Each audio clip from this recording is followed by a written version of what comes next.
तो स्टार्ट करते हैं अपने डिस्कशन को।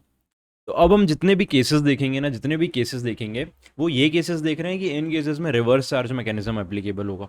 फर्स्ट केस बहुत ही टिपिकल है और बहुत ही ज़्यादा इसमें क्वेश्चन आने के चांसेस हैं, इसलिए आपको ध्यान से सुनना है। जीटीए यानी कि goods transport agency.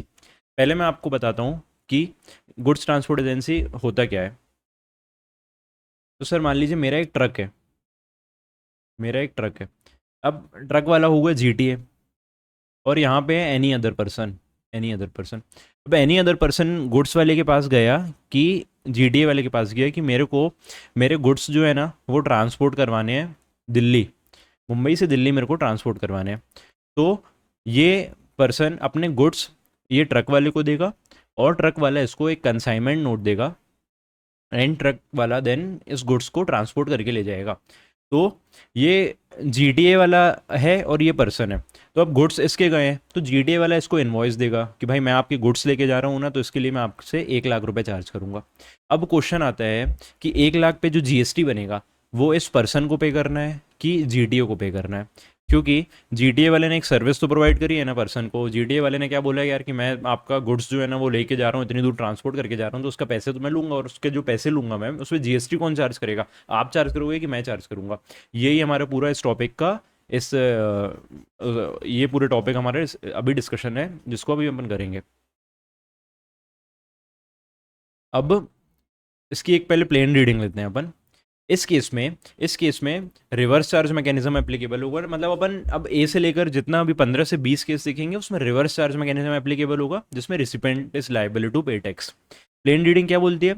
Services in relation to transportation of goods by road, ठीक है, बाय बाय जीटीए टू किसको? Any registered person, any registered person under GST, या फिर following category of unregistered person. मतलब अगर ये होता है ना, तो आरसीएम में टैक्स पे करेंगे ये वाले लोग, आरसीएम पे टैक्स भरेंगे ये वाले लोग। अब हम इसका एनालिसिस करते हैं। तो ये बोलते हैं services in relation to transportation of goods by road, यानी कि ट्रांसपोर्टेशन ऑफ गुड्स होगा, सर्विसेज का तो वैसे हो भी नहीं सकता है। और दूसरा बाय रोड होना चाहिए, बाय रोड होना चाहिए। मतलब वेसल से हो रहा है ना, तो फॉरवर्ड चार्ज मैकेनिज्म एप्लीकेबल होगा, और जीटीए है ना जो पैसे मांग रहा था वही टैक्स पे करेगा। एयर से हुआ या रेल से हुआ तो फॉरवर्ड चार्ज लग जाएगा।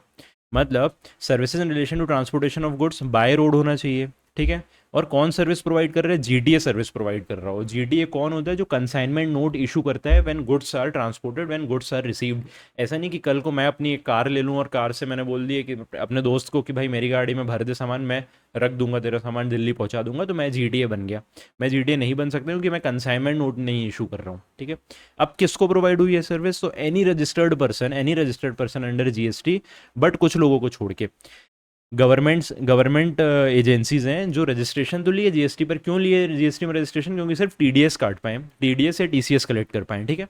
तो इनको हटा देंगे, यानी कि कोई भी registered person other than government, और following category of unregistered person. मतलब ये लोग रजिस्टर्ड हो या अनरजिस्टर्ड हो हमको कोई मतलब नहीं है, अगर इन लोगों ने सर्विस प्रोवाइड करी है ना जीटीए से ली है सर्विसेज, तो ये लोग को टैक्स पे करना पड़ेगा आरसीएम में। कौन कौन है sir? Factory society, cooperative society, body corporate, firm और कैजुअल टैक्सेबल पर्सन। सर इसको याद कैसे करें? तो आपको इस 7% को कैसे याद रखना है कि एक तो रजिस्टर्ड पर्सन हो गया, उसको हटा ही दो, और दूसरा बीएसएफ। बीएसएफ मतलब बॉर्डर सिक्योरिटी फोर्स वाले रहते हैं ना, जो हमारी रक्षा करते हैं, उनकी बात कर रहा हूँ मैं। बीएसएफ, बी S2, F2 और F2 और कैजुअल टैक्सेबल पर्सन, ठीक है। B for body corporate, S for society and cooperative society, S for society and cooperative society, F for factory and F for firm, और दूसरे casual taxable person. मतलब registered, registered के बाद BSF, BSF के बाद casual taxable person.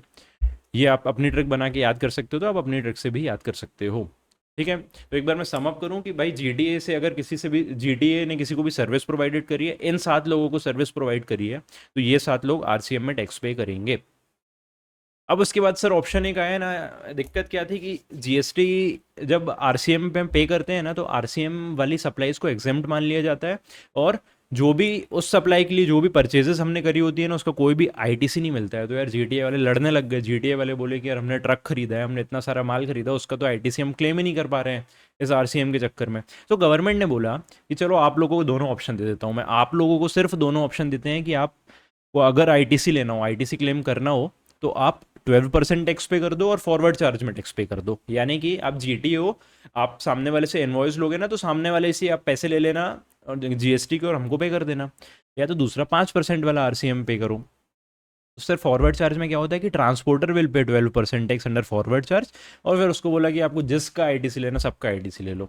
पर अगर दूसरा ऑप्शन लेते हो रिवर्स चार्ज वाला, तो services supplied to 7 category of people, 7 category of service कौन है, रजिस्टर्ड पर्सन, बीएसएफ वाला और कैजुअल टैक्सेबल पर्सन। तो आरसीएम वही लोग सामने वाले पे करेंगे 5% पे, और आप जीटी हो ना, आपने जैसे रिवर्स चार्ज में टैक्स पे करवा रहे हो, खुद तो पे नहीं कर रहे हो, तो आप कोई आईटीसी नहीं लोगे। अब इसका अपन एक कंप्लीट एनालिसिस करते हैं कि सर दोनों केसेस में बात हो रही है सिर्फ 7 कैटेगरी ऑफ पर्सन है ना, तभी फॉरवर्ड चार्ज या रिवर्स चार्ज या जीएसटी लगेगा। ये 7 कैटेगरी ऑफ पर्सन गायब हो जाते हैं ना, तो जीएसटी ही खत्म हो जाएगा। ठीक है। In both cases any GTA services provided to any person other than 7 category of person ना, तो जीएसटी ही एप्लीकेबल नहीं है। अब इसको हम समरी बनाते हैं कि मान लो जीटीए ने फॉरवर्ड चार्ज लिया, मान लेते हैं जीटीए ने फॉरवर्ड चार्ज लिया, अब उसने सर्विस प्रोवाइड करी 7 कैटेगरी ऑफ पर्सन को, तो आरसीएम एप्लीकेबल होगा कि नहीं होगा, तो बोले कि आरसीएम नहीं एप्लीकेबल होगा, फॉरवर्ड चार्ज में जीटीए विल पे ओनली 12%। फिर से दूसरा केस देखते हैं कि जीटीए फॉरवर्ड चार्ज के लिए ऑप्ट करता है और उसने services other than 7 category of person को प्रोवाइड करी। कौन हो सकते हैं सर, हम जैसे जो बिना रजिस्टर्ड वाले पर्सन है, नॉर्मल अपना भाड़ा देके गुड्स ट्रांसपोर्ट कराते हैं, तो उसके लिए बोला है कि जीएसटी ही नॉट एप्लीकेबल, दोनों जन मत देना। ठीक है। तीसरा केस बोलता है कि जीटीए ने अगर रिवर्स चार्ज में ऑप्ट किया है और 7 कैटेगरी ऑफ पर्सन को प्रोवाइड करा है, तो कोई बात नहीं, वो 7 कैटेगरी ऑफ पर्सन पे लाइबिलिटी डाल दी कि आप लोग आरसीएम पे करो, और जीटीए को बोल दिया तू भाई अपना कोई क्रेडिट मत लेना। फोर्थ केस देखते हैं कि जीटीए ने रिवर्स चार्ज मैकेनिज्म ऑप्ट किया है और सर्विस प्रोवाइड करी अदर देन 7 कैटेगरी ऑफ वाले को, तो इसमें भी बोल दिया कि जीएसटी एप्लीकेबल नहीं है। I hope this is clear, बहुत ही अच्छे से क्लियर है। और अगर आपको कोई भी इससे रिलेटेड डाउट है तो आप मेरे को व्हाट्सएप पे बिल्कुल पूछ सकते हैं। ओके।